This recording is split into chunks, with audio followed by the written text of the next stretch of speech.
Bueno, bienvenidos al primer episodio del podcast Conversaciones de Mentes.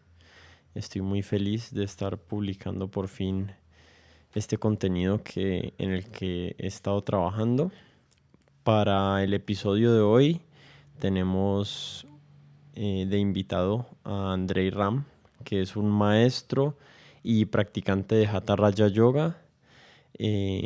En mi opinión es una persona que encarna la verdadera vida de un yogi en Occidente. Andrei empezó su investigación del yoga y la meditación de una manera individual, pero desde el 2003 conoció a su maestro Sri Dharma Mitra en la ciudad de Nueva York y desde ahí ha entregado su vida al servicio de transmitir la práctica del yoga desde un lugar que en mi opinión es humilde, alegre y especialmente sincero. Para esta conversación me reuní con él en Shyamashram, en Cali, donde él estaba dando un módulo del profesorado que está compartiendo por todo el mundo. El camino de Andrei es inspirador, al menos lo es para mí.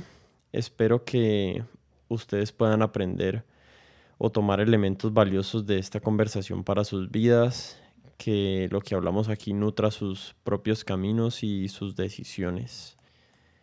En este episodio hablamos de la niñez de Andrei y el efecto que tuvo en su vida el contacto con el mar y el mundo subacuático. Hablamos de su decisión de estudiar antropología y biología marina y cómo inesperadamente se encontró siendo coreógrafo y bailarín de danza contemporánea y viajando por el mundo. También discutimos del nuevo fenómeno de Insta-yogis y la forma superficial en la que se está transmitiendo el yoga. Bueno, sin darles más vueltas, aquí está mi conversación con Andrei Ram.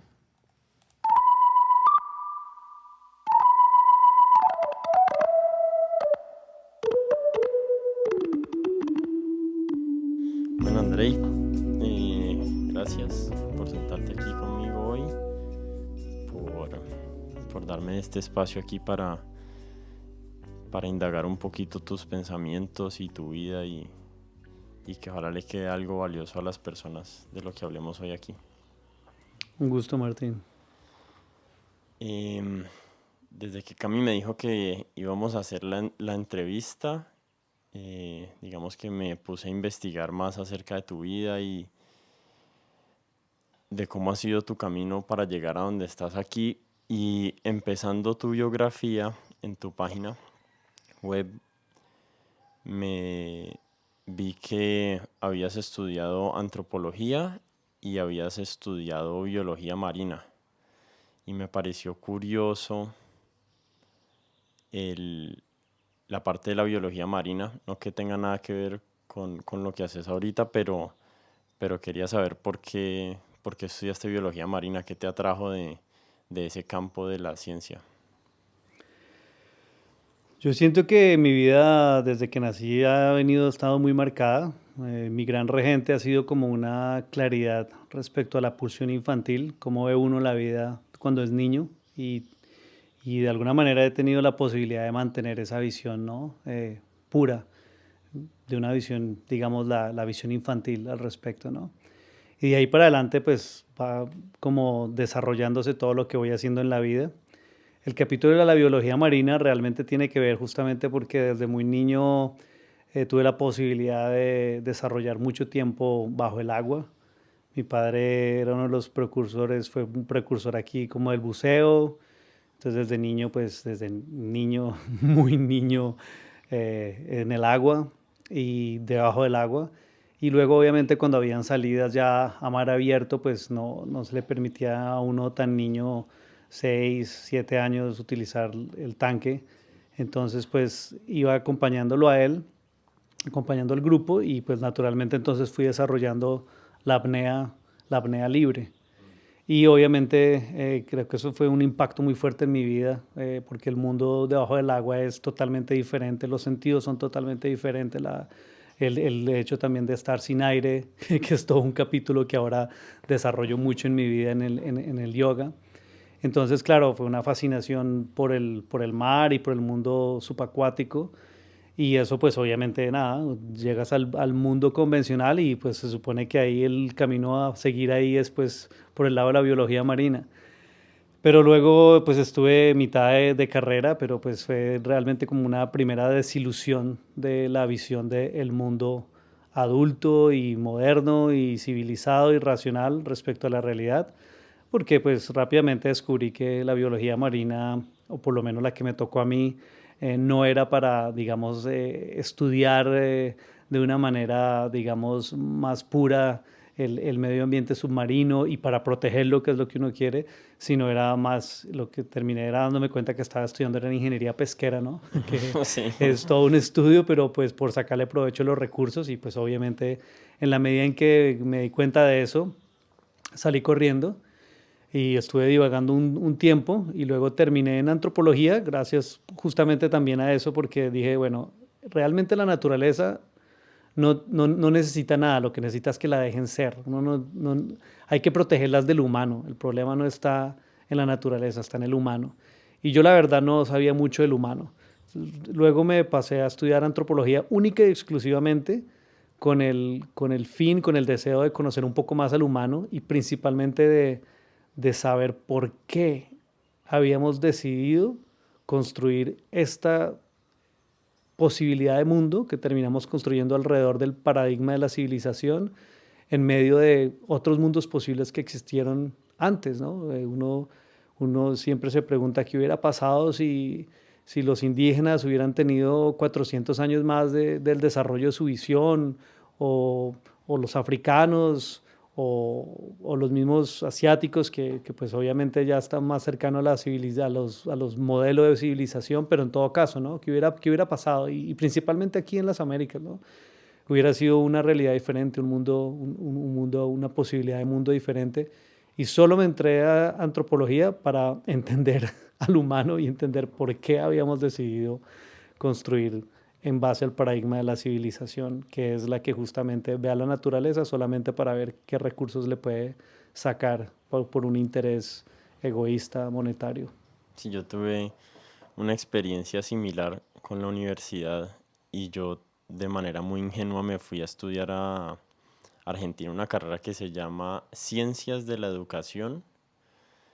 eh, y muy temprano apenas llegué allá me di cuenta que estaba estudiando como administración con énfasis en cómo administrar universidades y colegios y había muy poco énfasis en la parte de la ciencia y del desarrollo de la educación.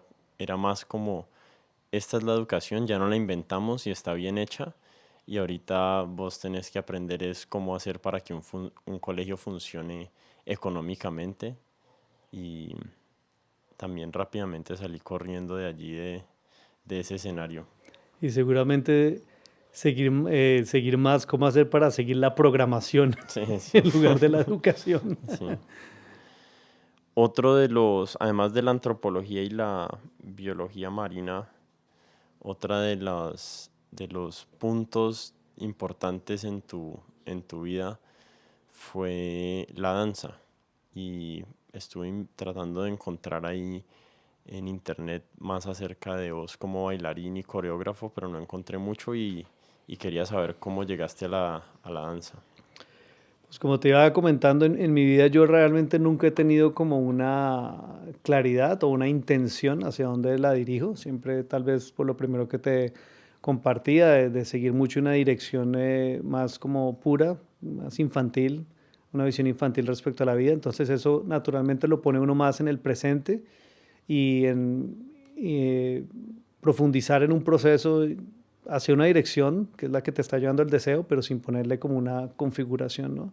Y así todo ha pasado en mi vida, lo mismo que hago hoy en día con el yoga, nunca lo planeé, nunca intenté llegar allá. La danza obviamente fue el anclaje que me llevó anterior a encontrar el yoga y también ocurrió así. Yo durante como la antropología la estudié más como por un fin de hobby, de querer saber y no de ser antropólogo, ni siquiera sabía qué era ser antropólogo ni a qué se dedican los antropólogos, nunca he ejercido como antropólogo, pero sí me la gocé mucho porque lo hice como un hobby, fue un hobby para mí. Y entonces al mismo tiempo que entro a la Universidad Nacional, eh, me involucro, sí tenía un deseo de empezar a moverme, de empezar a bailar y me involucro con un curso cultural de danza contemporánea en la universidad y empiezo a bailar y el proceso empieza a profundizarse y ya a los pocos meses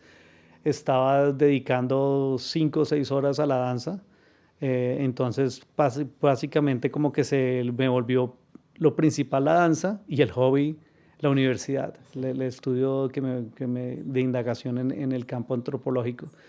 Y, y así entonces empezamos a dedicarle mucho tiempo, tuvimos la posibilidad de tener el apoyo de la universidad desde un lugar muy abierto, entonces éramos los alumnos los que guiábamos este curso cultural. Al poco tiempo se va el director que había y somos los alumnos los que empezamos a traer directores invitados. Entonces empieza a ocurrir algo muy extraño para la danza, que la danza generalmente está en cabeza de un director y se audicionan los bailarines. Y aquí lo que empezó a pasar era que los bailarines audicionaban al director. Entonces, y claro, ninguno era un bailarín, todos venían de otros campos, mucho más como con otros intereses muy intelectuales. Entonces, claro, la dinámica respecto a la danza y ya después, más adelante, lo que empieza a producir coreográficamente la compañía, pues es muy interesante porque es muy diferente a lo que sale de la cabeza solo de un artista, ¿no? Y más porque es un trabajo colectivo, no sale de una sola cabeza. Entonces, hay sociólogos, hay filósofos, hay artistas, también hay ingenieros, hay una cantidad de otras personas que empiezan a dedicarse más a la danza paralelamente a lo que están haciendo. Y eso, claro, generó un producto bastante interesante. A los 2 años ya estábamos empezando a generar lo que hoy en día pues, fue como el movimiento de danza contemporánea universitario. Y a los 2 años ya estábamos empezando a mostrar el trabajo fuera de Colombia. Todo pasó muy rápido. Entonces a los 5 años ya obviamente estábamos establecidos en un momento donde Colombia todavía estaba haciendo una transición de la primera generación de bailarines que les tocó muy duro. A nosotros que gracias a la universidad tuvimos un desarrollo con apoyo económico, etcétera, etcétera, que nos permitió germinar y surgir.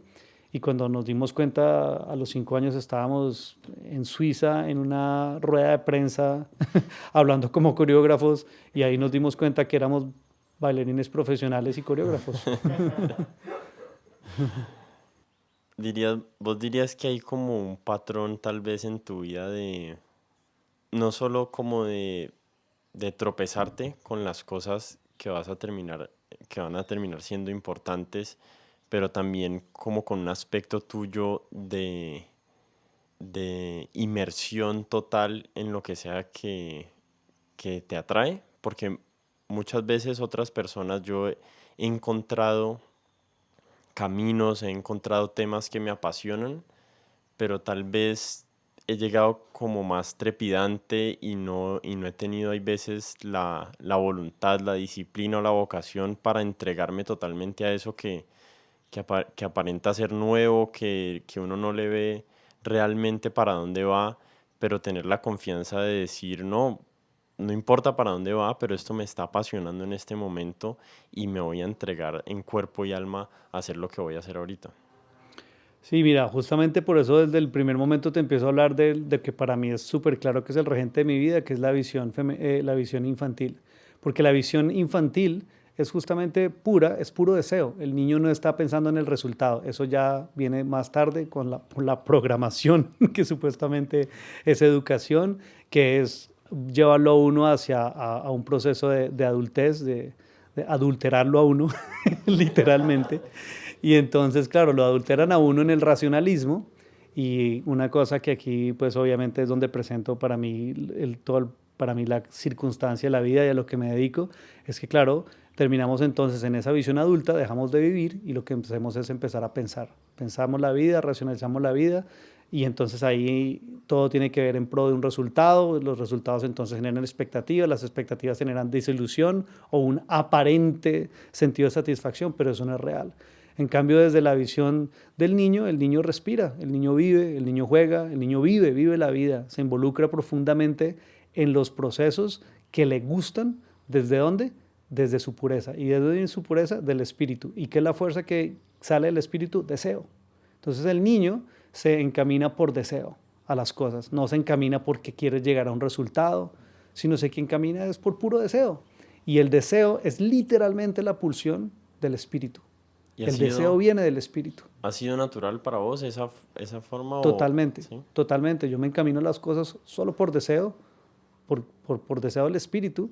Y lo que yo hago hoy en día también es eso, es asistir al proceso de que las personas dejen de pensar, dejen de racionalizar y empiecen a de verdad dejar que la fuerza de su espíritu, que está marcada por puro deseo, los lleve allí. Para mí la disciplina es la posibilidad de que tu deseo te lleve a profundizar, no es un régimen impuesto.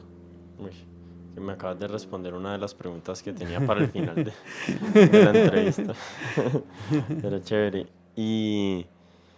¿Y todavía tenés alguna relación con la danza o fue como un capítulo de tu vida que cerraste, al que te entregaste totalmente y después llegó el yoga y esta nueva profesión o le diría más bien como servicio y quedó atrás? La danza fue un capítulo que me reveló mi manera de vivir, de enfrentar la vida bailándola.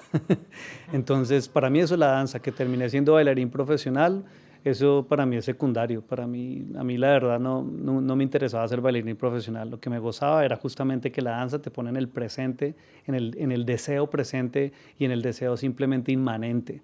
Y para mí la vida me reveló lo que es como mi camino de vida. Yo veo la vida como una danza. Yo danzo la vida, porque eso te permite gozarla, te permite mantener la vida desde el deseo, desde el espíritu y no desde el pensamiento. Entonces, yo así es que veo la danza y por ende, claro, la danza para mí sigue siendo. Yo lo que hago es danzar y sigo. Y casi que te digo, hace poco alguien me lo preguntó o me lo reafirmó, que yo realmente me siento más un bailarín que un profesor de yoga. Solo que mi danza no es hacer una pieza artística para un escenario, sino es la vida. Y hay similitudes entre ya el aspecto más físico de la danza y el yoga, ¿no? Hay una conexión con tu cuerpo de alguna forma y un entendimiento y el uso de tu cuerpo como herramienta que no es común para otras profesiones. Si hubieras sido, digamos, artista plástico y después hubieras conocido el yoga, pues no están tan intrínsecamente conectadas esas dos prácticas, pero ¿vos crees que en el momento en que llegó el yoga, como habías cultivado esa conexión con tu cuerpo, eh, como que hubo algo ahí que resonó con el yoga porque venías de tu práctica en la danza o si no hubieras nunca practicado danza igual hubieras encontrado el yoga y hubieras sentido esa conexión? No, por supuesto que sí, obviamente la conexión, o sea, la relación es directa, ¿no?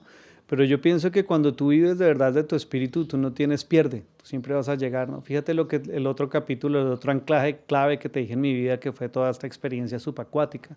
O sea, tú puedes ver una relación totalmente directa entre la experiencia subacuática, la meditación, el pranayama, las técnicas de respiración en el yoga, la inmersión, ¿no? Eso que tú hablabas de los dos mundos, ¿no? Cuando tú te sumerges empiezas a descubrir otro mundo y eso automáticamente lo que te empiezas a suscitar como descubrir el mundo interno. El sumergirte en el agua de una está en relación con descubrir el mundo interno, la visión interna, ¿no? Entonces desde, eso es más yoga que inclusive porque la danza con la relación con el yoga es más a partir del asana, pero el asana es una pequeña parte del yoga. En cambio, el sumergirte, eso está más directamente relacionado con el yoga, porque el yoga es un camino interno, ¿no? Donde, obviamente, dentro de este camino que yo estoy, que obviamente se comienza desde la práctica también del asana, pues obviamente tiene una relación corporal, pero realmente lo que quieres es ir adentro, ¿no?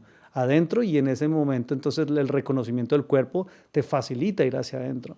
Entonces, yo creo que igual uno no tiene pierde cuando vive desde el deseo y hubiera llegado ahí, pero por supuesto que hay una relación que de hecho en el yoga de hoy en día se pierde porque el yoga de hoy en día se racionaliza mucho, se dirige desde patrones anatómicos y patrones biomecánicos, que eso simplemente, perdónenme, pero es una verborrea mental, no es habitar el cuerpo, y siempre que más bien que lo hermoso que te ofrece a ti el asana, como estaba constituido tradicionalmente, es una posibilidad de empezar a habitar en el cuerpo, porque la mente está en el cuerpo, el espíritu está en el cuerpo, el corazón está en el cuerpo, no es al contrario, no es que el cuerpo está en la mente, el corazón está en la mente y el espíritu en la mente, no, en la mente está solamente la mente es la que hace parte del cuerpo. Entonces, claro, ahí sí hay una conexión y hay un vehículo impresionante del poder. Primero tenemos que reconciliarnos con nuestro cuerpo porque es más natural, es más integral, pero hoy en día hay una imposición racionalista que te divide y te enajena de tu cuerpo y entonces terminas viviendo en una ideología y no viviendo realmente en una realidad. El cuerpo es mucho más sensato, el cuerpo te hace vivir en una realidad, la mente te hace vivir en una ideología y la ideología siempre será irreal. Y lamentablemente ahorita eh, en el mundo comercial hay como, o no necesariamente en el mundo comercial, pero en el imaginario de las personas que no practican yoga y también de muchos que practican yoga, hay una mala concepción de qué es el yoga, ¿no? O sea, cuando hablamos socialmente acerca del yoga, normalmente a lo que se refieren las personas es al asana. Claro, Y como vos decías ahorita, eso es solo es una ínfima parte del yoga y creo que hay muchos yogis que nunca practican asana.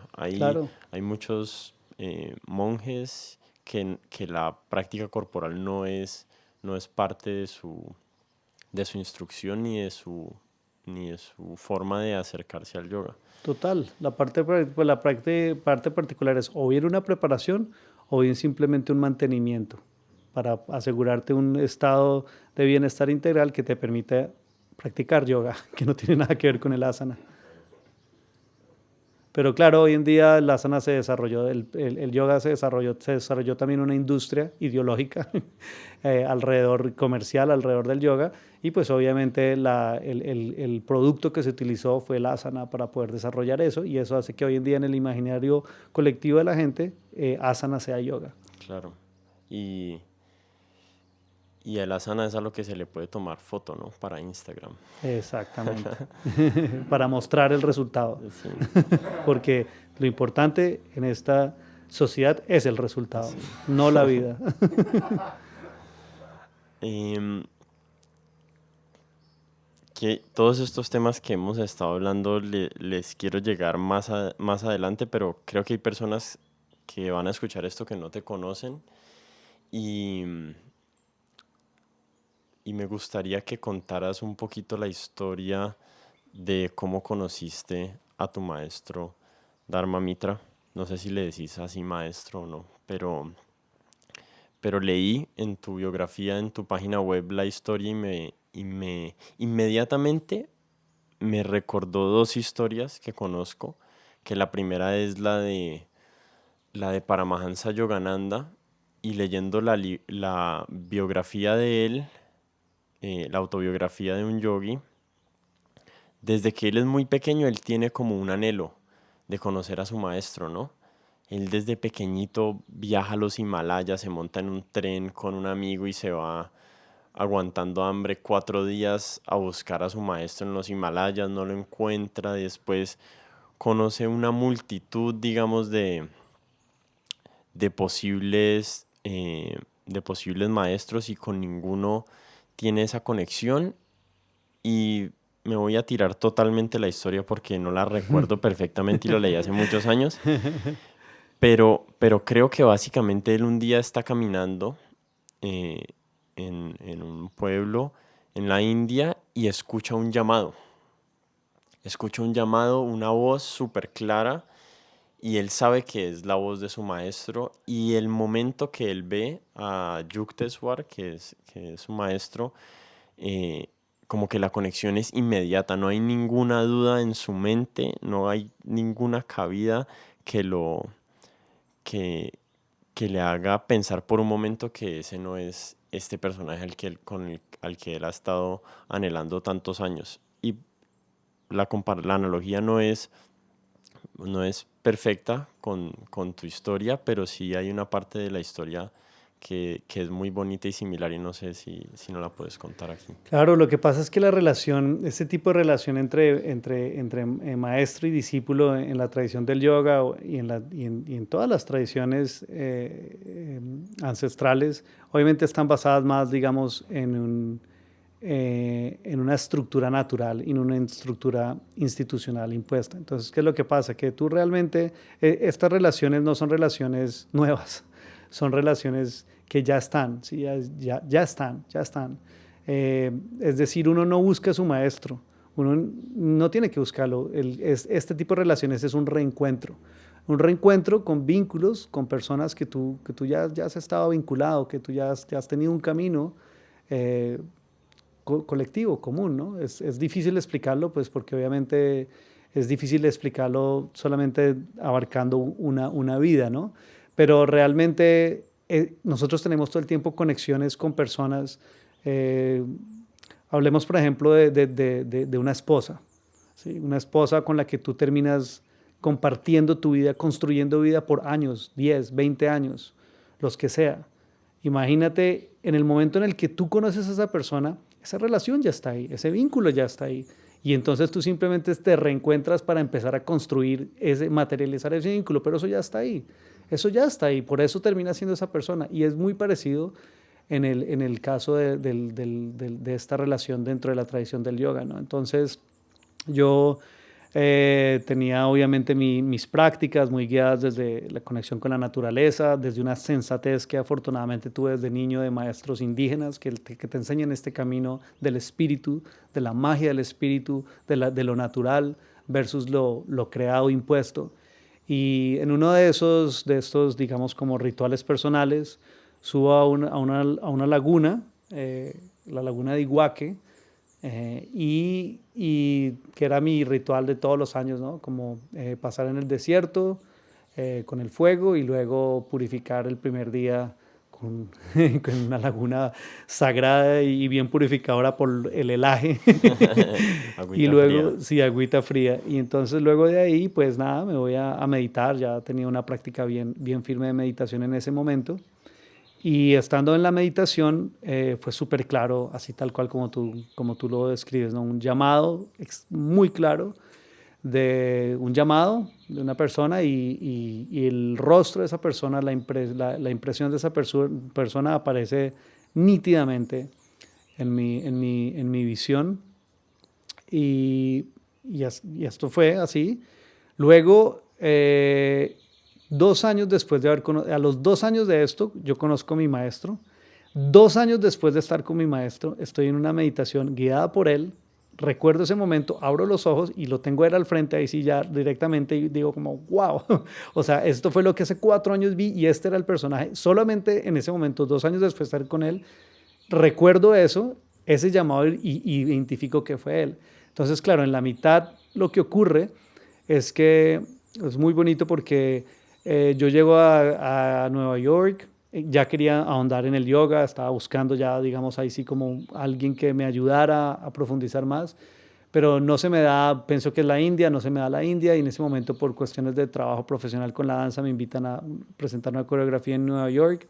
Estoy allí y voy a una clase de yoga que no me gustó para nada, pero a la salida de la clase hay un pequeño libro con fotografías de un yogi y casi como que sin haber preguntado la chica me dice, este es el último que me queda, está descuadernado, te lo doy en $5. Y yo, sin haber preguntado nada, pues me lo llevo en $5, empiezo a practicar con las fotografías, no tiene texto, no he sido mucho de leer, entonces ni siquiera leí realmente la introducción del libro, sino que la inspiración con las fotografías, empiezo a practicar con la inspiración de este personaje y empiezo a descubrir una cantidad de cosas en mi autopráctica que antes no había descubierto, movimientos, técnicas específicas, solo por la inspiración de las fotografías.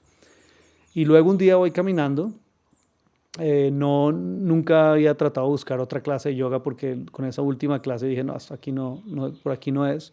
Y voy caminando por una calle y veo un letrero en un tercer piso muy tradicional que parece, o sea, tú veías el letrero y te sentías que no estabas en Nueva York, sino en la India, solo con ver el letrero.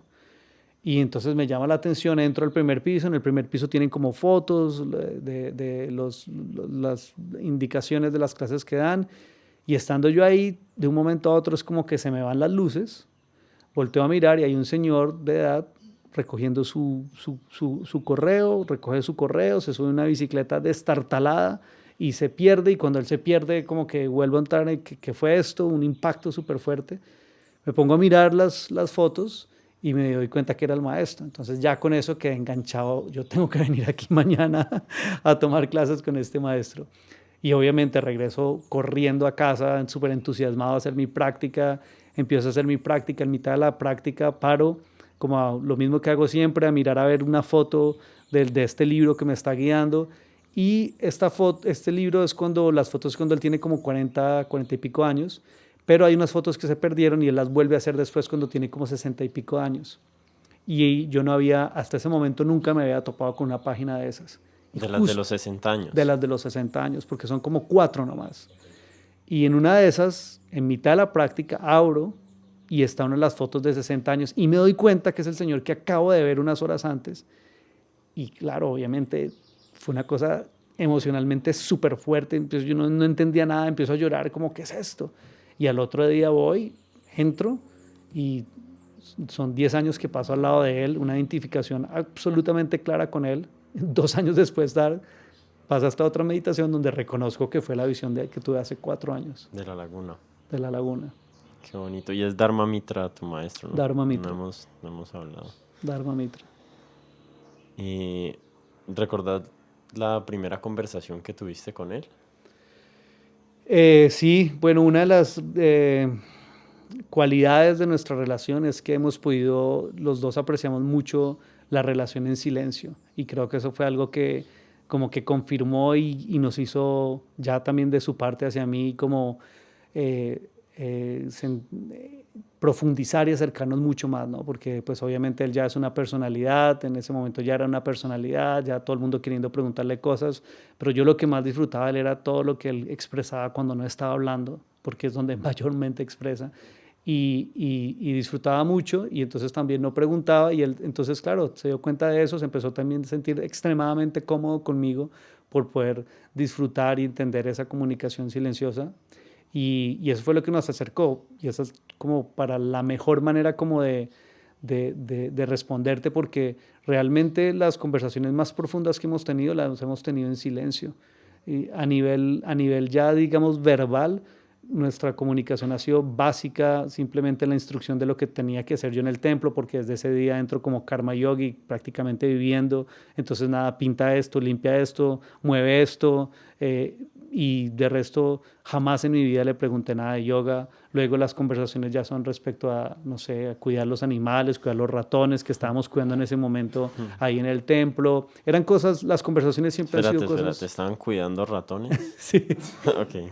Él tenía sus mascotas, tenía más o menos en ese momento tenía unos 14 ratones, y fue otro vínculo, porque pues obviamente no lo dejaban que sacara los ratones en el templo, que creo que le hubieran cerrado el estudio de yoga, entonces las tenía en una guarida, y él cuando empezaba tenía que irse, su preocupación era quién iba a cuidar de los ratones, entonces siempre me dejaba cuidando los ratoncitos. Eran estas cosas realmente eran de las que hablábamos, pero las cosas profundas siempre las hablamos en silencio.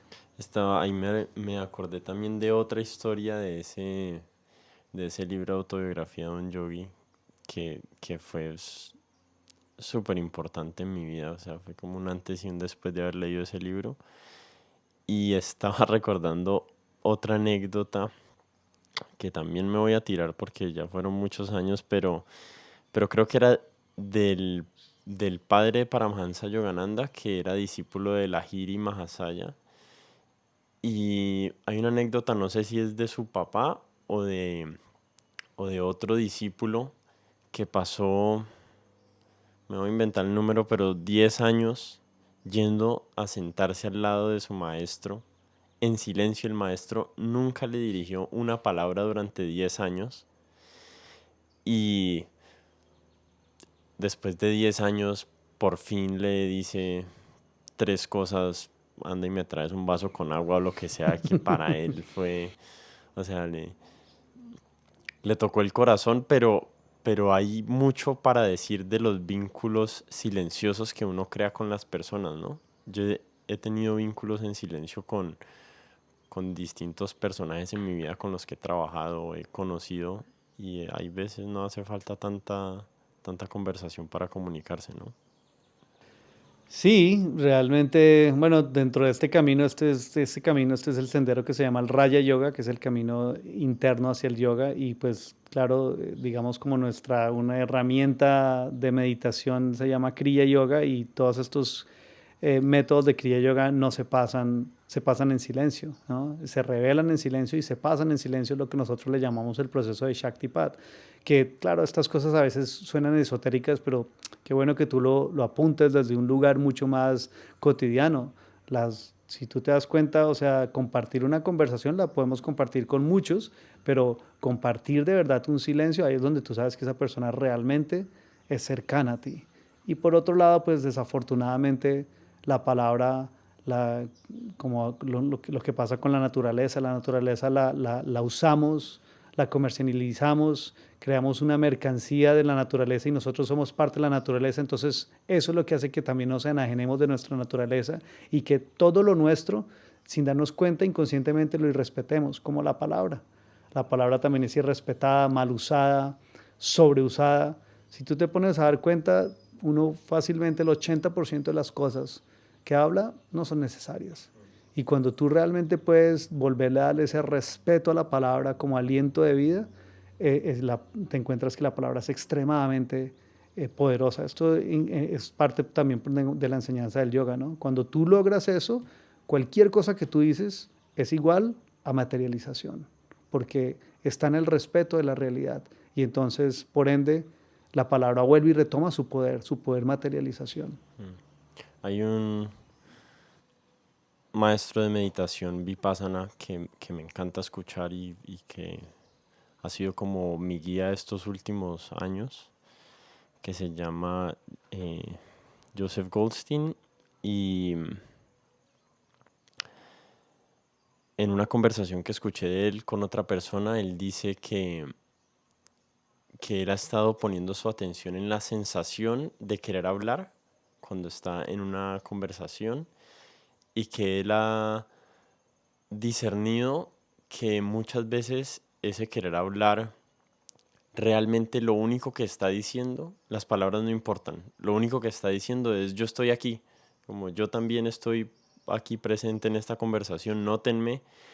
Y él dice que hay algo extremadamente poderoso como de dejar pasar esa sensación sin actuar en ella, y que después de que logras pasar ese momento de necesidad de atención, es supremamente empoderante con lo que te quedas, que es con tu decisión de cuándo hablar y de qué decir, y no necesariamente sentirte obligado por una presión social que estás sintiendo o de la situación, de tener que estar constantemente asegurando que estás participando de la conversación o de que tenés algo para decir. Y me ha parecido muy interesante ese concepto de él. Pero he tratado de practicar con fracasando la mayoría del tiempo, pero algo me queda. Pero hablando de conocer a los maestros, hay un fenómeno ahorita, no sé si es ahora, debe haber existido siempre, pero hay un fenómeno acerca del que he estado pensando, y es que con lo que hablamos ahorita de que hay tanta oferta de yogi, de maestro, de profesores, se ha vuelto difícil discernir realmente dónde están esas personas valiosas que han dicho, no solo que hablan las cosas, sino que, como se dice en inglés, walk the walk, ¿cierto? Y hay demasiado ruido ahorita. hay demasiado ruido y es muy difícil encontrar qué es lo que es señal. Y yo siento que para vos ha sido bastante natural, como tu encuentro con tu maestro y tu deseo de autopráctica, pero hay otras personas que estamos como inmersos, más inmersos en este mundo y, y hay muchas personas que lamentablemente las engañan, que lamentablemente depositan su confianza en personas que les están vendiendo algo, que los están convenciendo de que les pueden ofrecer algo y, y quería saber vos si vos tenés algún consejo o alguna guía cuando uno está decidiendo a- en qué maestro confiar. ¿Cómo hace uno para saber, cómo hace uno para saber que esa persona sí tiene la experiencia, sí tiene la autopráctica y sí ha recorrido el camino? Porque hay veces hay buenos actores y es difícil entender y diferenciar. El principal bloqueo de la vida hoy en día se llama ideología. Nosotros no vivimos, nosotros nos forman, nos programan basados en ideología. Nosotros compramos nuestra mente, nos la seducen para hacernos registrar en creencias ideológicas. Creemos que vivimos en un mundo libre porque hay una ideología que le llaman democracia, que está muy lejos de ser realmente democrática. Creemos que vivimos en un mundo de libertad porque hay una ideología de un mundo libre que realmente solamente es a medias una economía libre porque realmente está totalmente manipulada para unos pocos. Entonces, la ideología nos está bloqueando de vivir. Lo mismo ocurre en el conocimiento. Nos hacen estudiar académicamente, dentro de esa ideología crear unos resultados, unos logros que nos hacen pensar que lo hemos logrado, cuando realmente el único logro es vivir. El único logro es que uno pueda realmente vivir y gozar la vida, no vivir a medias, vivir de verdad. Pero claro, como siempre lo que buscamos es una ideología, una manera, un pensamiento, una racionalización, que es lo que sostiene este mundo ideológico, eso es lo que nos quita la posibilidad del vivir. Y en este caso del yoga es aún más claro porque también ha pasado. Ahora se trata de la ideología del ser yogi, la ideología del yoga, la filosofía del yoga. En el yoga nunca hubo filosofía. En el yoga lo único que hubo fue práctica. Esto de la filosofía del yoga, no se filosofaba, se practicaba. Se practicaba la escritura, no se estudiaba la escritura, se practicaba la escritura, o se practicaba la práctica, o se practicaba el canto devocional, o se practicaba la acción desinteresada, los 4 caminos del yoga, por supuesto estoy hablando, pero se practicaba. Entonces, ¿qué es lo que pasa hoy en día? Que, como tú dices, hay una sobrepoblación y sobreoferta de maestros, no solamente en el yoga, a todo nivel, porque ¿no? Sales con un PhD y entonces ya eres maestro. Sí. Yo realmente, si una persona me va a hacer una operación en mi cuerpo, prefiero que no sea un doctor que tenga un PhD, porque ese doctor de PhD estuvo en un libro mucho tiempo, mientras que el otro, que es un médico general, ha estado con el bisturí. Entonces yo prefiero irme con el médico general que ha estado todo el tiempo operando mientras el otro ha estado estudiando para sacar su PhD. ¿Por qué? Porque ese tiene una vivencia y en el momento en el que pase algo que él no sabe y que no está preparado, su experiencia le va a permitir resolverlo. En cambio, el otro va a tratar de buscarlo en un libro y tal vez no es lo que tenga que aplicar a ese momento. Entonces, no solamente es en el yoga, es en todo. Los maestros son maestros que se forman ideológicamente como maestros, racionalmente, mentalmente como maestros, pero no como maestros de vida. Y por eso es que más sabe el sabio por viejo que por sabio. Es un camino de realización y eso es lo que te da la práctica, una experiencia y por la experiencia una realización. Entonces, en este camino del yoga es aún mucho más claro. Es, no busques un maestro, busca un practicante experimentado. Y eso es esos son los reales maestros. No son maestros, sino son practicantes persistentes, practicantes constantes. Mi maestro es maestro porque lleva 50 años más que yo practicando la vida. Ahí yo he estado tratando de conciliar una analogía que tengo, que en realidad no le he podido encontrar la respuesta con respecto al yoga y a la búsqueda espiritual, que es digamos, un chef, uno lo conoce por su comida. Prueba su comida y ahí conoces su nivel de experticia, ¿cierto? Un zapatero, ves sus zapatos, ves la calidad, los usas y ahí se ve reflejada la capacidad de él de hacer zapatos. ¿Cómo terminamos, cómo hacemos esa analogía a un maestro de interior, digamos, de camino espiritual? ¿Dónde se ve reflejado ese maestro? Es que estás llegando justamente al punto. En el camino espiritual, más que nada, y te lo digo en las palabras del Maestro Jesús, no de la autoridad del cristianismo, porque sabemos que eso no es Jesús, eso es una institución religiosa, pero del Maestro Jesús. Por sus frutos los conocerás. Vendrán muchos en mi nombre diciendo, yo soy cristiano, ese no es cristiano, pero por sus frutos los conocerás. Por sus frutos sabrás quién es el que guarda esta práctica de vida, del buen vivir, de la vida del amor, de la vida del espíritu que Jesús vino a enseñar. Y él mismo lo dijo, vendrán en mi nombre, pero por sus frutos los conocerás. Entonces en el camino espiritual, aún con mayor razón. ¿Qué quiere decir esto? Yo, por ejemplo, específicamente para contestarte la pregunta anterior, la reflexión anterior, ¿cómo tú ves cuál es un maestro espiritual real y no? Por sus frutos los conocerás. ¿Qué quiere decir eso? Su ejemplo de vida. Y más aún, por sus discípulos, que a mí no me gusta utilizar la palabra discípulos, pero por la gente que está alrededor de esa persona, alimentándose de esa persona. Por ahí los conocerás. No te pongas a mirar al maestro. Mira al seguidor, que ojalá no sean seguidores. Si no es un seguidor, ese es un buen maestro. Pero si es un seguidor, ten cuidado. Y además, ¿qué pasa? Un seguidor que solamente está nublado por el maestro, que la vida es el maestro, ojo con ese. Porque un buen maestro lo que debe hacer es que potencializar a la persona. Si tú ves una persona que las personas que están alrededor de esa persona son personas que están pudiendo hacerlo más desde su propio camino, que están pudiendo de verdad tener un lugar generado por ellos mismos, entonces ese es un buen maestro, porque el maestro es para potencializar al ser y no para volverlo un dependiente inútil de él mismo. Claro, Por sus frutos los conocerás.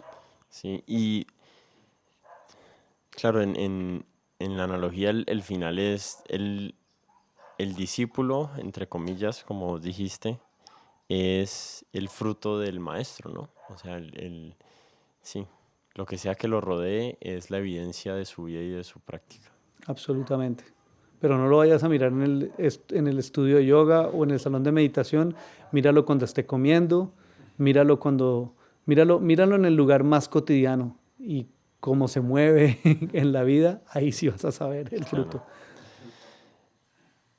Hay otro aspecto de, de este, de este nuevo modelo, de esta nueva comercialización del yoga, que yo he estado, siento que es como un arma de doble filo, y es que antes no existía acceso a estas prácticas y a estas herramientas.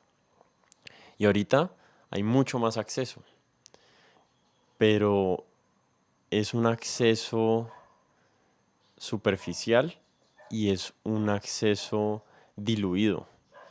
Y yo muchas veces me he encontrado en mi mente juzgando personas o juzgando caminos porque siento esa superficialidad, pero hay otra parte dentro de mí que dice, bueno, pero como sea que lleguen, es bueno, o sea, el camino que sea que se tome que te pueda acercar a la información más sutil y más verdadera, eh, también es positivo, pero he estado como en esta ambivalencia de no saber si esta nueva apertura del yoga es positiva o es negativa o no sé, como que hay una ambivalencia ahí en mi percepción, no sé vos cómo lo ves. Tienes toda la razón, es un arma de doble filo porque, bueno, cualquier cosa que ayude, así sea una cosa de mentiras, así sea algo que no es real, que puede llevar a una confusión, bueno, si eso acerca, bien.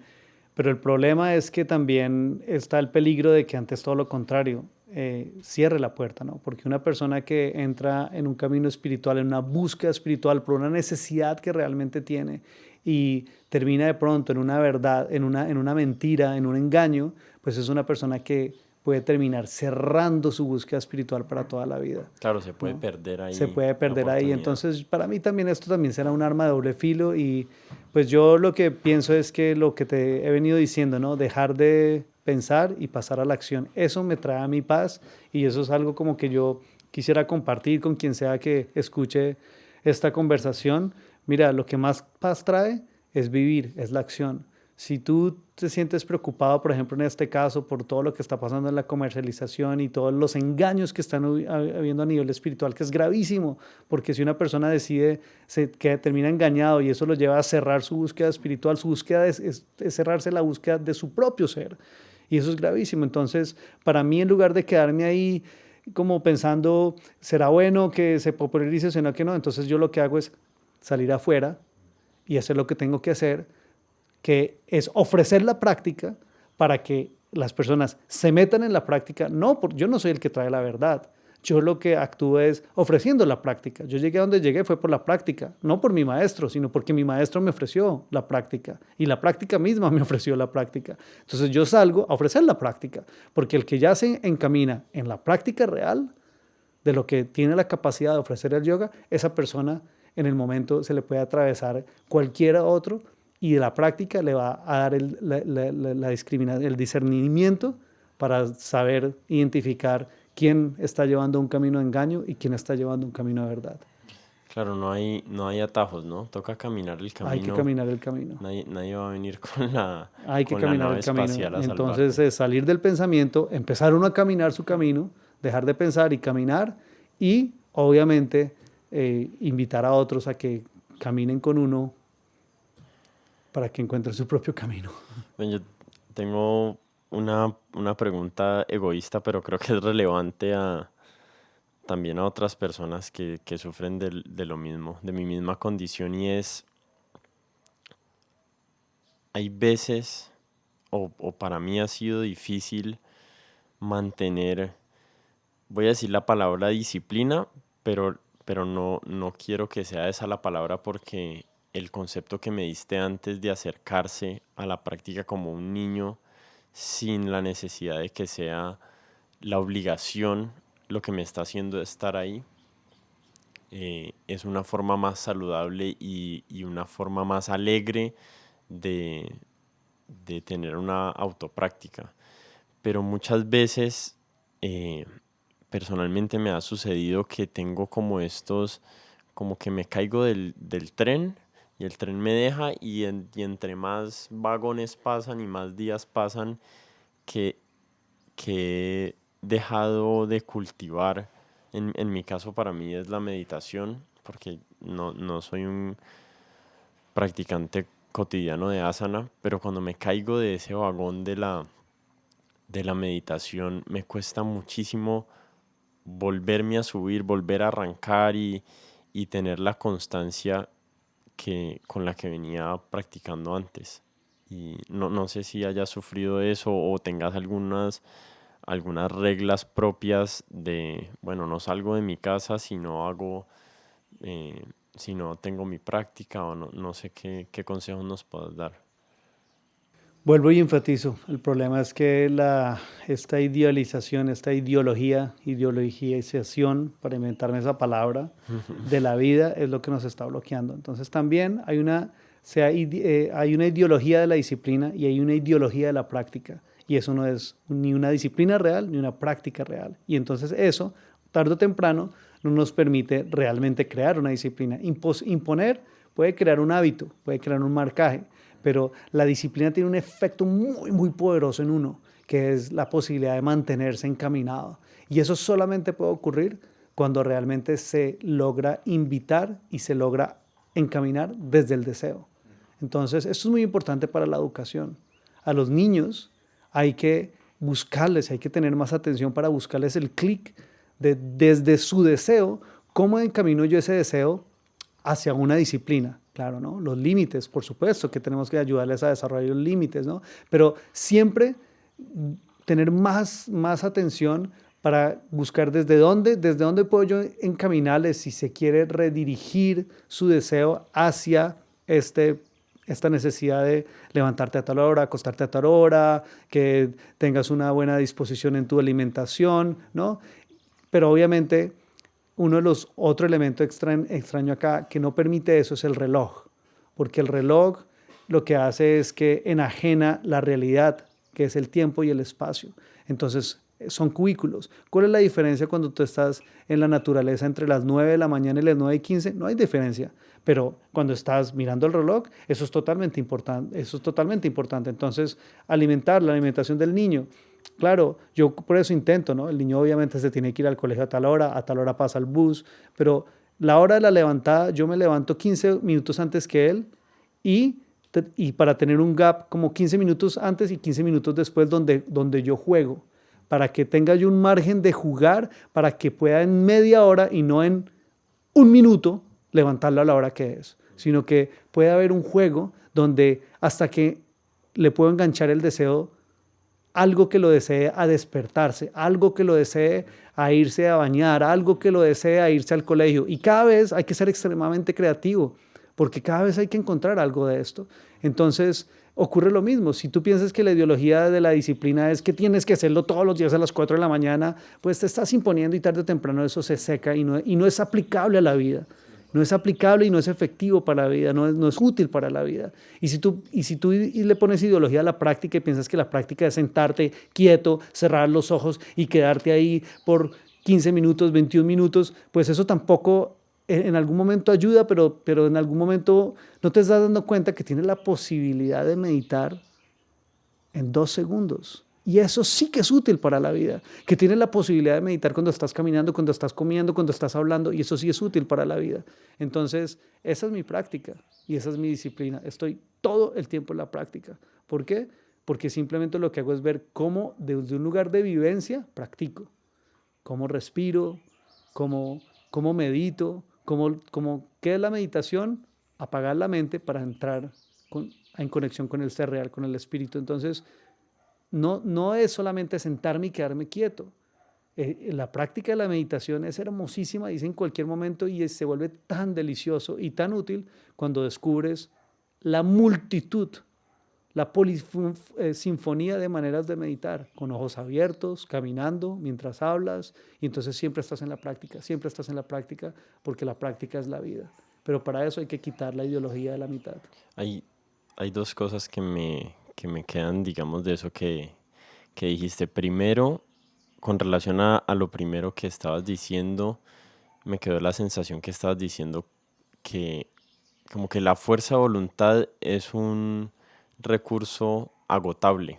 O sea, hasta cierto punto te lleva a estarte forzando con tu voluntad a hacer algo que no estás sintiendo que quieres hacer.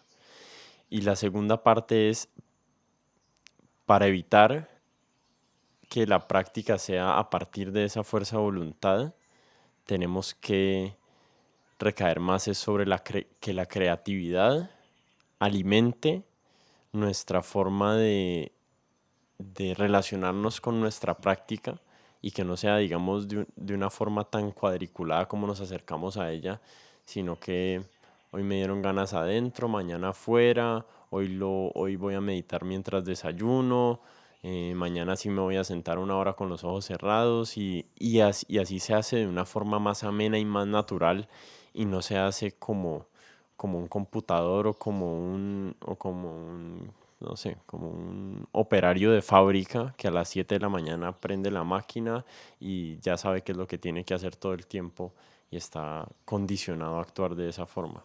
Y Sí, sí sobre es así. todo, exacto, y sobre todo lo más importante es que así la meditación se hace más útil.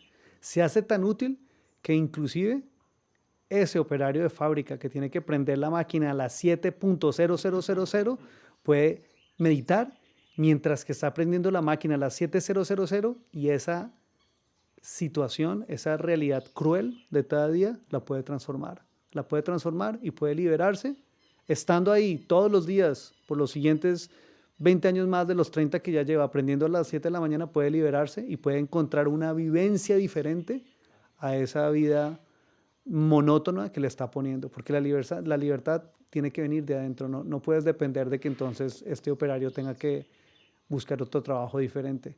No, Ahí es donde está la utilidad de ver la meditación y la práctica por encima de la forma, por encima de la ideología. Claro, y ahí se pone en evidencia, digamos, las dos corrientes de pensamiento que, que en algún lugar del camino se partieron, y es el pensamiento occidental, que de alguna forma está enfocado en la transformación de lo externo para nosotros, y el pensamiento oriental, aunque en el pensamiento occidental eh, también están los estoicos y hay otras ramas, pero no han sido las predominantes en nuestra cultura y en la formación de nuestro pensamiento occidental, pero el pensamiento oriental ha estado muchísimo más enfocado en la transformación interior, para que esa transformación interior sea como nos relacionamos con lo que sea que está afuera. Y creciendo para mí en el occidente hay, hay veces que mi mente me está haciendo como tropezar, ¿no? Mi propia mente, mi propia formación y los patrones y los condicionamientos con los que he crecido permanentemente me están haciendo recaer en la idea de no, no, no, espérate, estoy insatisfecho, es porque me falta tal cosa, porque tengo que lograr tal objetivo que me puse, no sé en qué momento y bajo qué condiciones, pero hay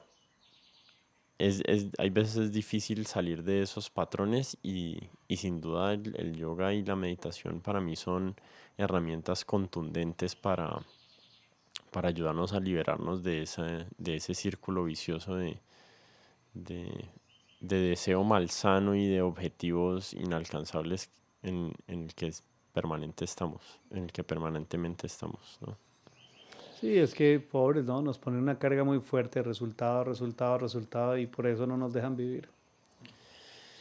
Tengo un par de temitas más, no sé si tenés más tiempo, ¿estamos bien? Sí, tenemos unos media horita más, sí. Yo he crecido y naturalmente mi mente ha sido, ha tenido una naturaleza escéptica.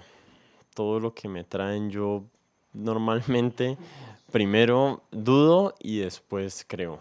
Y muchas veces termino quedándome mucho más tiempo en la duda que en lo que logro creer. Eh, y en mi búsqueda interior, en mi búsqueda espiritual,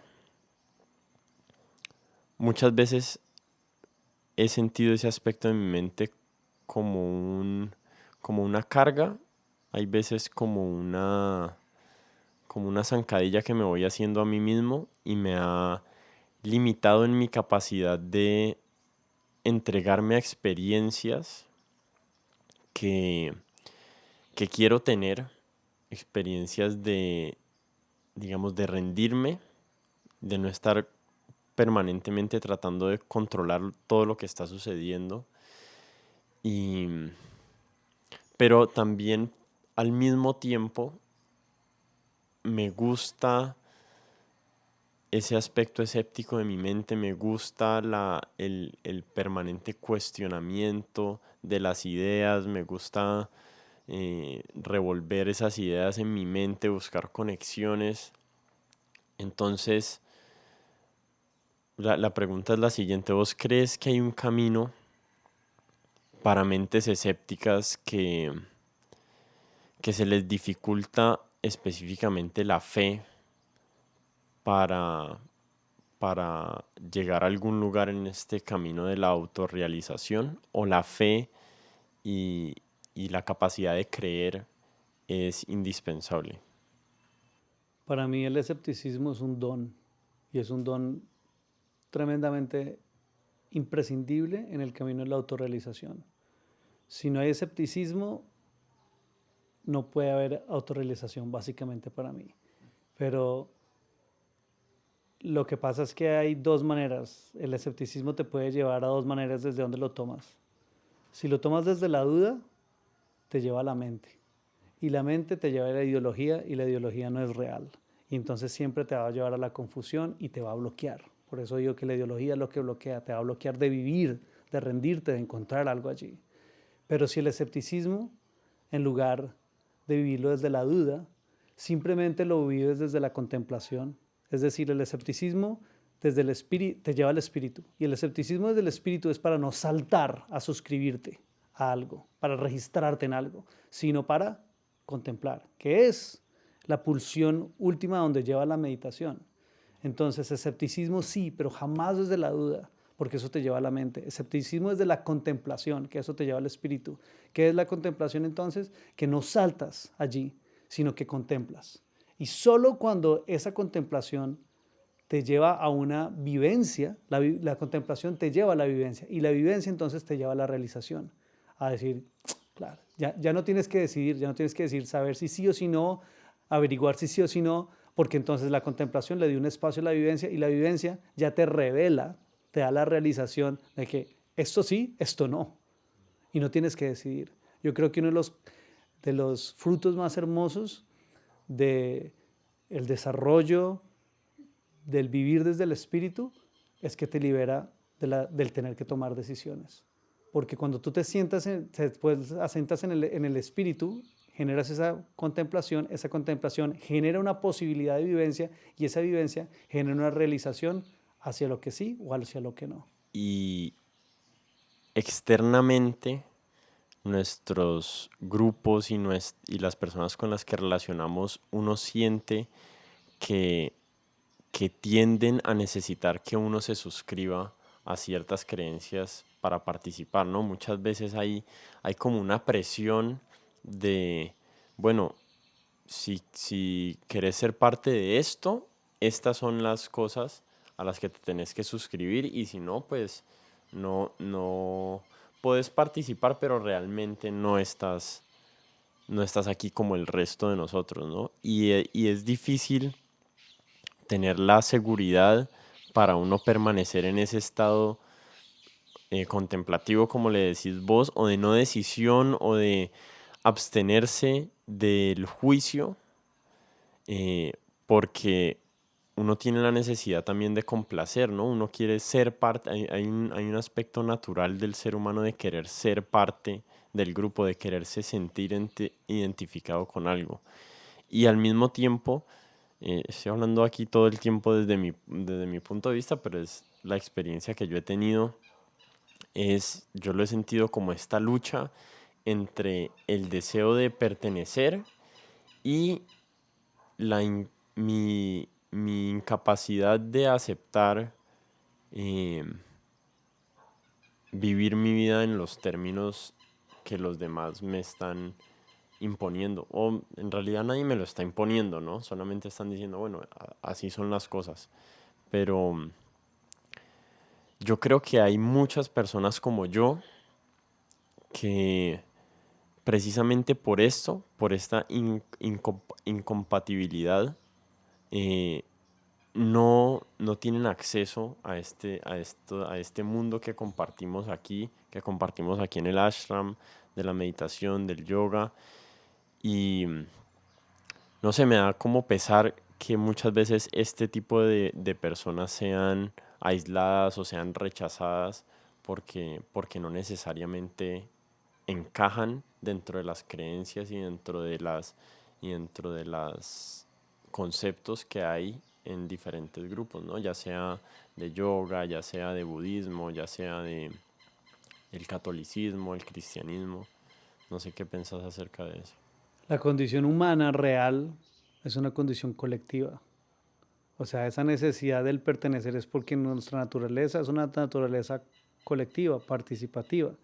Y esto es lo que se aprovecha el comercialismo y la ideología espiritual para captar, ¿no? Y no solamente espiritual, social, a todo nivel, económica, para captar esclavos. Porque el sistema de la ideología es un sistema de esclavitud, socialmente, espiritualmente también, a nivel de creencias. Entonces la creencia es justamente el pilar fundamental de la ideología en la espiritualidad. La fe no tiene absolutamente nada que ver con la creencia, y por eso es necesario que ser escéptico para poder desarrollar fe. Porque la fe es cuando tú empiezas a realizar la ley real que sostiene a este mundo, que es una ley divina, es una ley benévola, es una ley del Espíritu. Y cuando tú realizas eso, entonces la fe es porque no es una creencia, es porque tú sabes que es así. Tú sabes que si tú deseas y haces las cosas correctamente, esa consecuencia llega. Y eso es lo que es la fe real. La otra fe, la fe basada en la creencia, es una ideología de la fe, es una ideología de la creencia, que además se aprovecha de la necesidad de las personas a pertenecer para suscribirlos a algo artificialmente a lo que no pertenecen. Porque uno sí necesita pertenecer, pero tú no puedes pertenecer a algo que realmente no te casa y solamente es a lo que te corresponde. ¿Y cómo llegas a lo que te corresponde? Por vivencia. Una creencia te puede hacer pensar que perteneces ahí y una creencia te puede hacer pensar que desarrollaste una fe, pero no hay ninguna de las dos. La creencia no tiene nada que ver con la fe real. La fe real está basada en la realización de la naturaleza y de las leyes divinas. Causa y efecto. Cuando tú siembras una semilla de manzana y la cultivas y le das lo que necesite, fijo sale una manzana, no te va a salir una pera. Eso es fe. No es creer que sembraste una semilla de mostaza y porque toda la ideología religiosa alrededor te hace decir no te preocupes, de esta semilla de mostaza te va a salir un árbol de manzana. Em, hay algo en lo que te he admirado indirectamente porque esta es la primera conversación larga que tenemos, pero es que, y es precisamente que cuando he participado de tus talleres o he estado cerca del grupo de personas con los que compartís tu práctica, se siente como un grupo heterogéneo de seres humanos.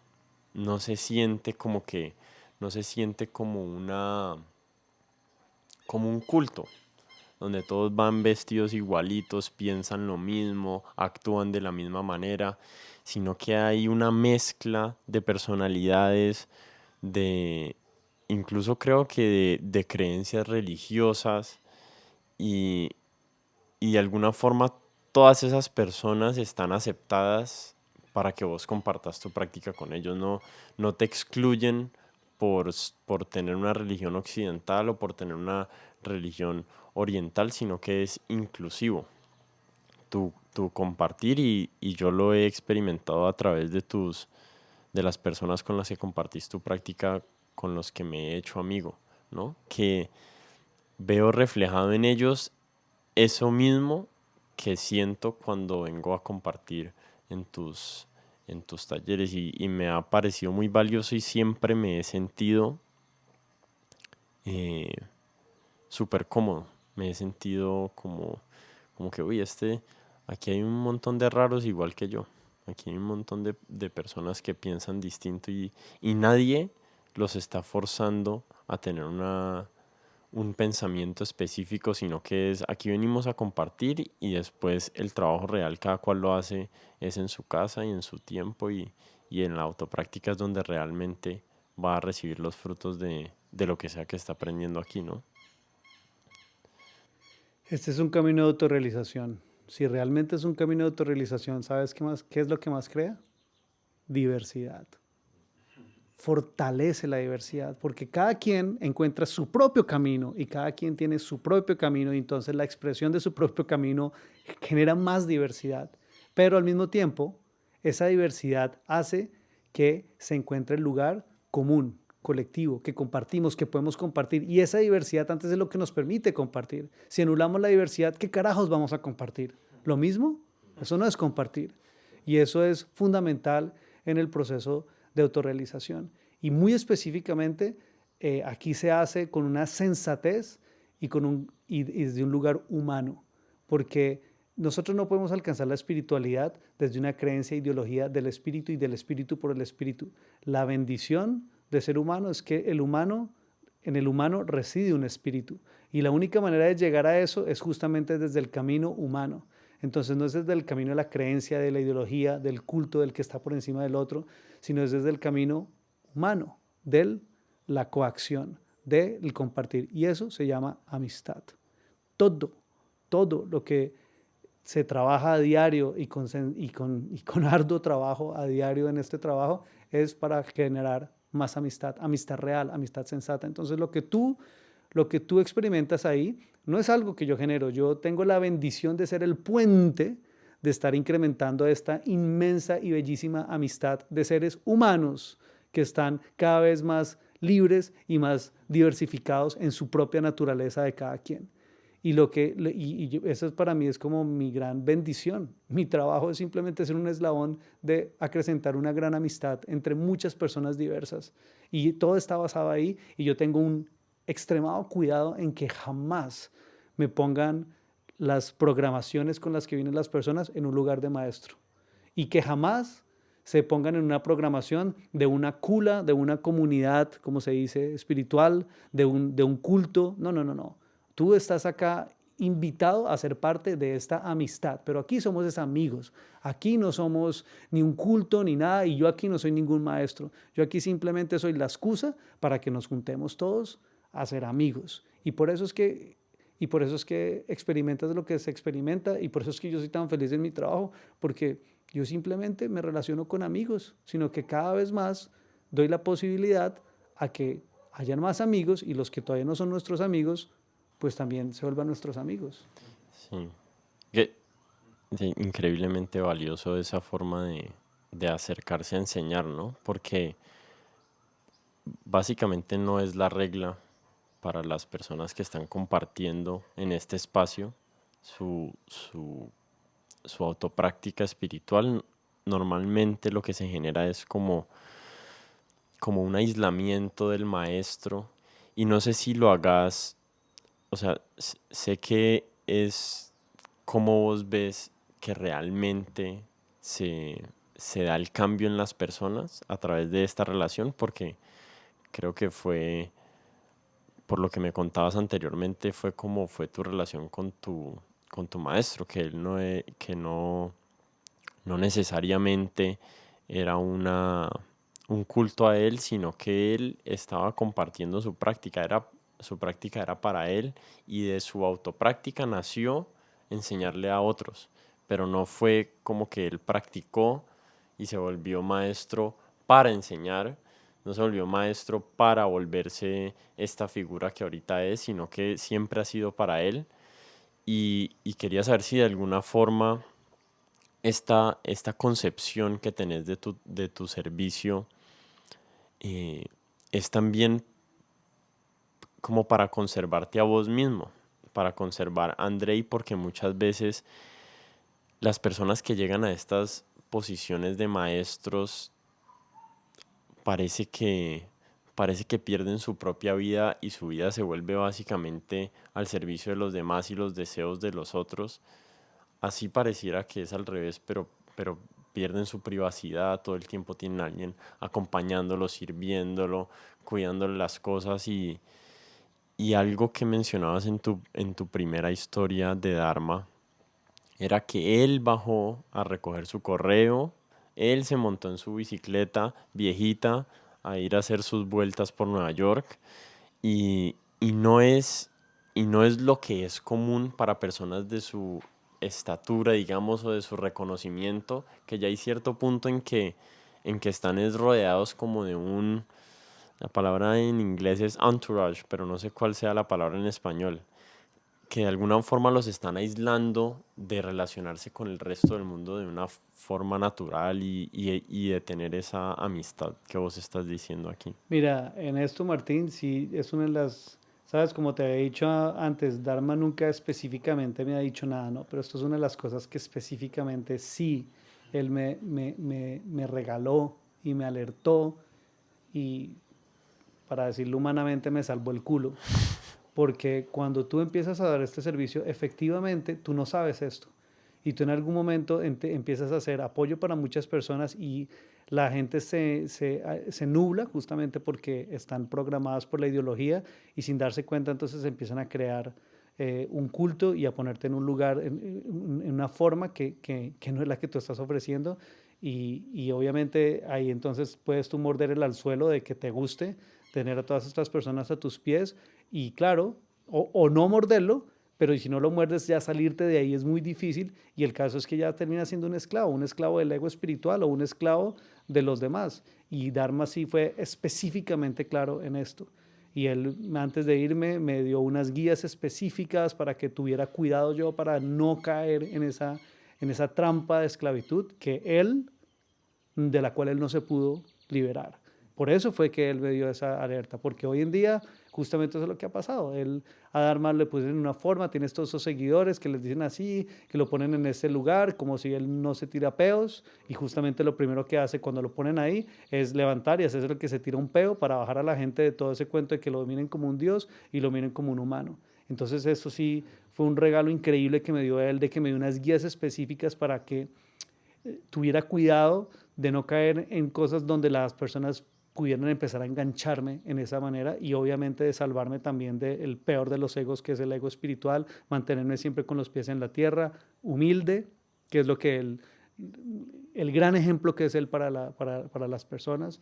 Todo el mundo habla Dharma, Dharma, Dharma, Dharma, pero él no es solamente Dharma, es Dharma Mitra. Y yo creo que me he enfocado más en su Mitra que en su Dharma. No solamente en el Dharma como figura grande, sino Mitra. Mitra quiere decir amigo. Él es el amigo del Dharma. Y entonces yo por eso todo lo he hecho también desde la amistad y teniendo cuidado de que la amistad justamente no me lleve a ese lugar donde me va a esclavizar porque no voy a poder ser un humano normal, no voy a tener que renunciar a lo más precioso que tiene la humanidad, el, el regalo divino más grande que le dio Dios a la humanidad, que es la imperfección. Y, y es que esas relaciones de amigos son más enriquecedoras, ¿no? Que en las que uno está en una posición de poder sobre el otro. Porque cuando uno está en una posición de poder sobre el otro impositivo, el otro no se relaciona con uno de forma natural. Entonces, y si esa es la postura de uno con relación a todo el mundo, de repente todo tu entorno se vuelve irreal. Ya nadie te quiere contradecir, nadie quiere llevarte la contraria, nadie quiere tal vez en alguna situación enfrentarte o estar en desacuerdo. Y eso no es natural para nadie.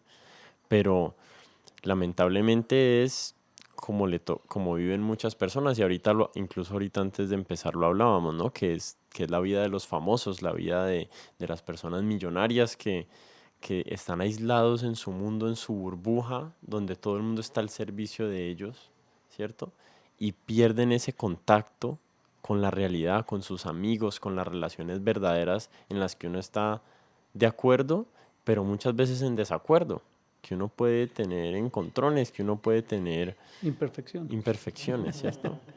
Entonces, sí, muy, muy valioso ese consejo que te dio Dharma y muy valioso para las personas que vienen detrás tuyo, ¿no? Yo lo he hablado con algunos de las personas con las que compartís, de tus amigos, y, y sí, es muy valioso desde el principio uno decir cómo es la forma en la que uno va a trabajar y cuál es el lugar de uno, en vez de que los otros vengan a imponerte las identidades que ellos necesitan, porque es para ellos, ¿no? La identidad, muchas veces la identidad de gurú se lo dan al maestro es por la necesidad del discípulo, no la necesidad del maestro de Exactamente. ponerse ahí. Y entonces ahí está el otro lado de la moneda, que realmente el que se deja estar en esa posición de discípulo termina siendo succionado por los demás, porque los demás son los que lo necesitan poner ahí.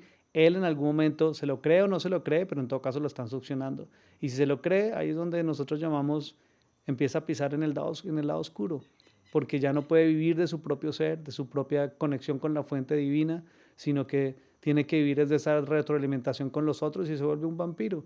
Y eso es lo que le pasa a las personas que muerden el dulce del poder. Míralo tú en las personas de poder, Donald Trump, cualquier presidente, ellos ya no pueden vivir si no les están hablando, si no les están poniendo ahí para ellos bajarse del atrio y ser un normal, esos son los reales, los que logran hacer eso, porque ellos ya no pueden, tienen que estar son adictos, se vuelven adictos a eso y son vampiros, porque entonces les succionan a ellos la energía y por ende ellos necesitan también succionar energía de otros, de los seguidores. En cambio, cada uno de nosotros, cuando estamos en libertad, tenemos simplemente nuestro ser y nuestro ser nos puede llevar a conectarnos con la fuente divina, de donde provee todo lo que realmente necesitamos. La fuente divina es ilimitada.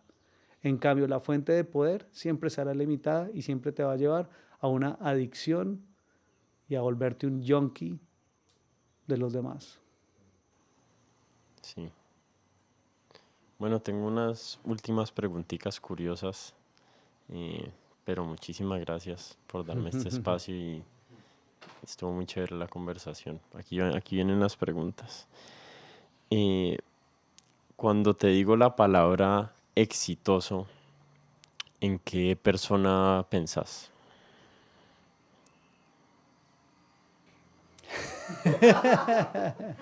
Según tu definición del éxito, ¿no? No la definición de las demás personas.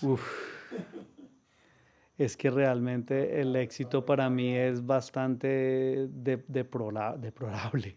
Pero la verdad para mí yo prefiero no buscar el éxito.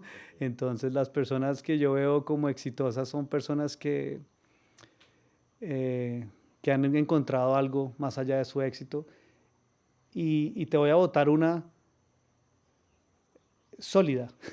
Para mí, por ejemplo, Leo Messi es una persona exitosa. ¿Por qué? Porque siendo el mejor de los mejores, es claro que lo único que su gran éxito es volver a casa y estar con sus hijos y su familia. Increíble, ¿no? Sí, para mí también. Yo creo que yo lo pondría en mi lista de exitosos.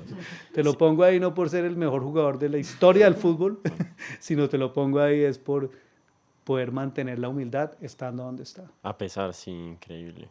Sí. Otra pregunta. ¿Qué consejo, si alguno, le darías a Andrei de 20 años? Le diría, todo lo que quieres llegará cuando lo hayas vivido. ¿Cuál es un libro? Pero ahorita dijiste que no te gusta mucho leer, pero entonces, ¿algún libro o película que recomendarías? Mira, yo realmente soy muy básico. El único libro que me leo y me releo y me releo y me releo son los Yoga Sutras, que es un manual de vida. Siempre entonces voy hacia lo básico ahí. Aparte de eso, hay un libro que generalmente le recomiendo a la comunidad de donde nací yo, de Estados Unidos, que se llama Touch of Earth, que es sobre todo el speech, el mensaje de la Madre Tierra específicamente en el lugar de Estados Unidos, porque los que se dicen americanos tienen que empezar a realmente ser americanos y dejar de ser ajenos, ideológicos. Entonces, son esos dos libros que se me vienen ahí, ¿no? Que son, para mí, yo leo cosas que me inspiran, no cosas que me dan información. Si pudieras pasar una tarde conversando con cualquier persona, vivo o muerto, de, lo puedes traer del cielo, del infierno, donde sea que se haya ido. ¿A quién elegirías? Aquí sí En silencio. Aquí sí me voy a desnudar. Bob Marley. Bob Marley, qué buena respuesta. Qué buena respuesta. Ya lo saben todo de mí. Ay, bueno. Bueno, Andrei, qué lindo haber compartido. Muchas gracias por el espacio y por tus pensamientos, tus historias. Ojalá definitivamente me han enriquecido a mí y ojalá también enriquezcan a las personas que escuchen esto. Muchas gracias, Martín, y de verdad yo simplemente espero que esto contribuya un poco más a que vivamos más y nos liberemos de las ideologías y vivamos más.